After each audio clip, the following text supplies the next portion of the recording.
Mostrar el carácter de Cristo quiere decir que va a vivir una vida de santidad, una vida que Dios va a ir limpiando. Y mientras más quiera agradar a Dios, Dios más lo limpia. ¿Para qué? Para que vaya dando más y más fruto. Eso es lo que tenemos que tener bien en mente para no perder de vista el verdadero significado de este pasaje.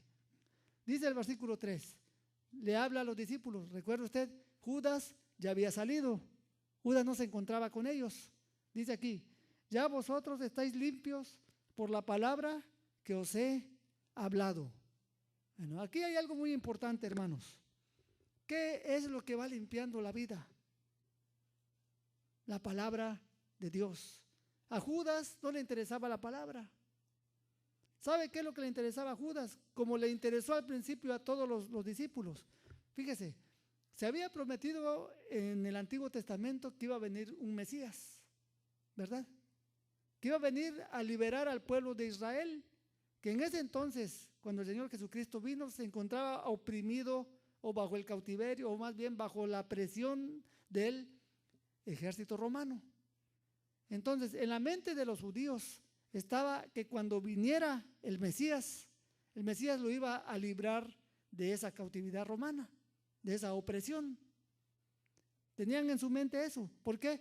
Porque ellos entendían que el Mesías iba a ser como David, iba a mostrar ciertas características de David. Y se acuerda cuando David reinó. David fue un reino glorioso, pero lo conquistó a base de guerras. Estuvo guerreando y fue conquistando y fue anexando territorio hasta que el pueblo de Israel fue un pueblo bien próspero cuando David estuvo como rey.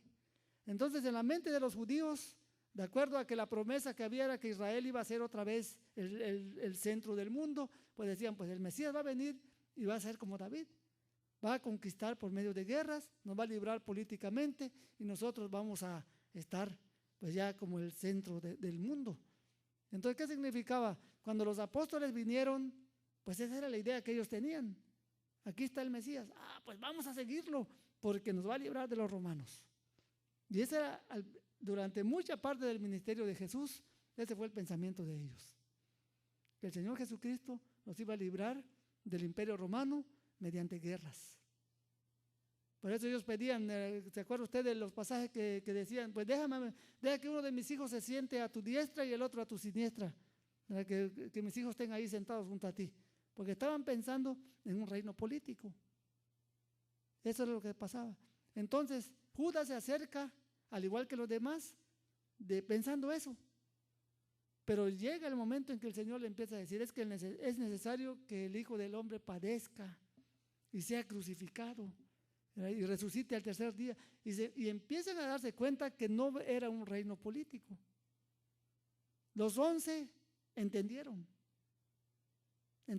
lo que el Señor Jesucristo le costó trabajo, pero lo entendieron, y que era necesario que ellos tenían que nacer de nuevo también.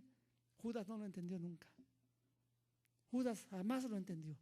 Y cuando se da cuenta de que no iba a obtener un reino político, ¿qué es lo que hace? Traiciona al Señor Jesucristo. Lo vende por 30 monedas de plata y después trae a la guardia para que lo arresten. Eso es lo que estaba aquí queriendo decir en este versículo. Ya vosotros, los 11, estáis limpios por la palabra que os he hablado. Han entendido lo que es mi reino y cómo llegar a ser parte de mi reino. Tiene que ser por medio de mi muerte en la cruz para que se manifieste mi reino. Pero Judas no lo entendió. Entonces, ¿quiénes estaban limpios? Los 11. ¿Por medio de qué? Por la palabra que Jesucristo había hablado. Y la palabra de Dios continúa limpiando nuestras vidas el día de hoy. Nos hemos hablado que nuestras vidas antes de venir a Cristo y muchas veces estando en Cristo todavía están torcidas. Y la palabra de Dios tiene el propósito de ir enderezando esas sendas torcidas que nosotros tenemos, de manera que nuestra vida vaya quedando en línea recta con la voluntad de Dios. Eso significa, ya vosotros estáis limpios y cada día vamos siendo limpiados por la palabra de Dios. Por eso es que es tan importante que nosotros permanezcamos en ella, ¿verdad? ¿Por qué? Porque ella va corrigiendo nuestros caminos. como dice ahí el proverbio, ¿verdad? Que no confiemos en nuestra propia prudencia, sino que nos confiemos en Dios de todo nuestro corazón, porque entonces dice ahí que Él va a enderezar nuestras veredas, nuestras sendas torcidas, Él las enderezará. Entonces, vamos a ver cómo se va a lograr eso. Versículo 4, permaneced en mí y yo en vosotros. Como el pámpano no puede llevar fruto por sí mismo si no permanece en la vid, así tampoco vosotros si no permanecéis en mí. Una de las características de la limpieza de Dios en la persona es que permanece en Cristo. Permanece.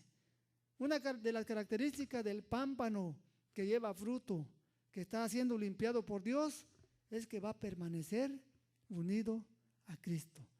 Una de las características del pámpano que no lleva fruto es que se aparta de Cristo cuando se ve o cuando no ve cumplido lo que Él espera, mayormente cosas terrenales de parte del Señor Jesucristo.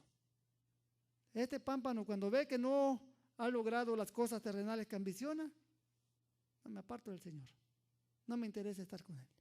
Eso nos muestra que es un pámpano que no fue limpiado, no quiso ser limpiado, no tiene fruto y se aparta del Señor como se apartó Judas.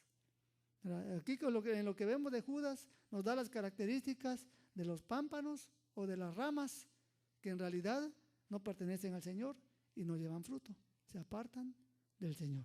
Aquí Él lo dice claro, ¿verdad? Permaneced en mí y yo en vosotros. Dice, como el pámpano no puede llevar fruto. Si usted le desgaja una rama de una vid y la pone ahí en la pared y está esperando que con el transcurso del tiempo dé fruto, yo creo que nadie hace eso, ¿verdad? Ya sabe uno que desde el momento en que desgaja una rama ya no va a dar fruto, se va a morir y va a quedar allá seco. En tanto que esperamos que la rama que está pegada a la vid, en un momento determinado, va a sacar las uvas. Eso sí lo esperamos, eso es lo lógico. Y aquí eso es lo que está diciendo el Señor. El que permanece en mí va a llevar fruto.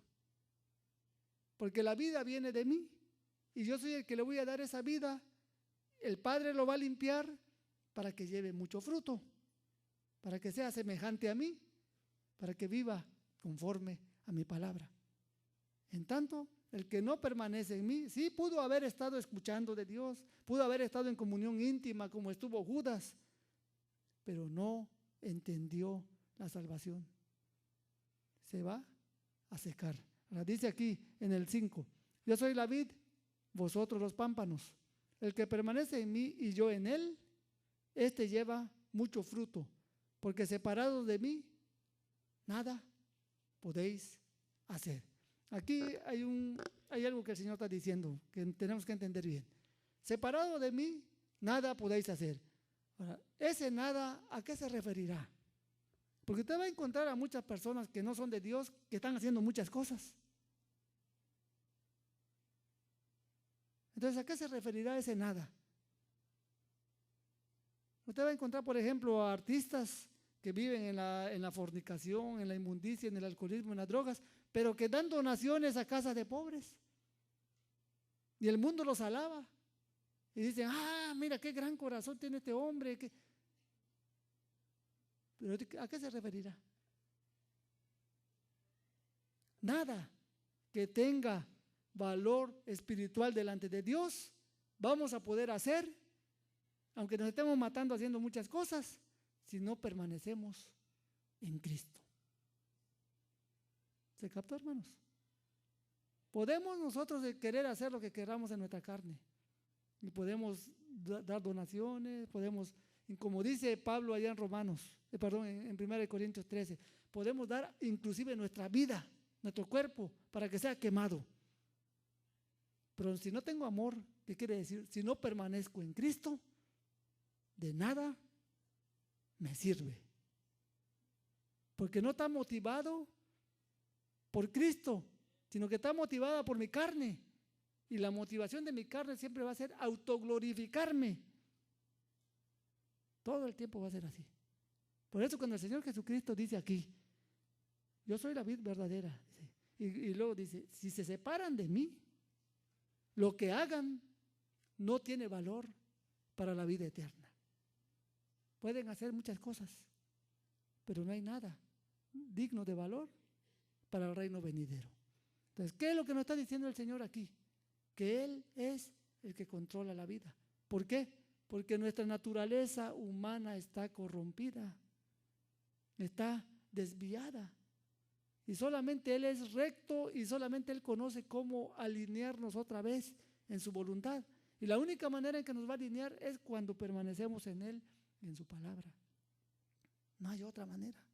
Permaneced en mí quiere decir permaneced en mi palabra, en mi voluntad, porque por medio de ella voy corrigiendo sus caminos torcidos.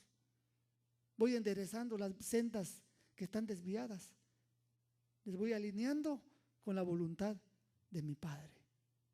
Eso significa.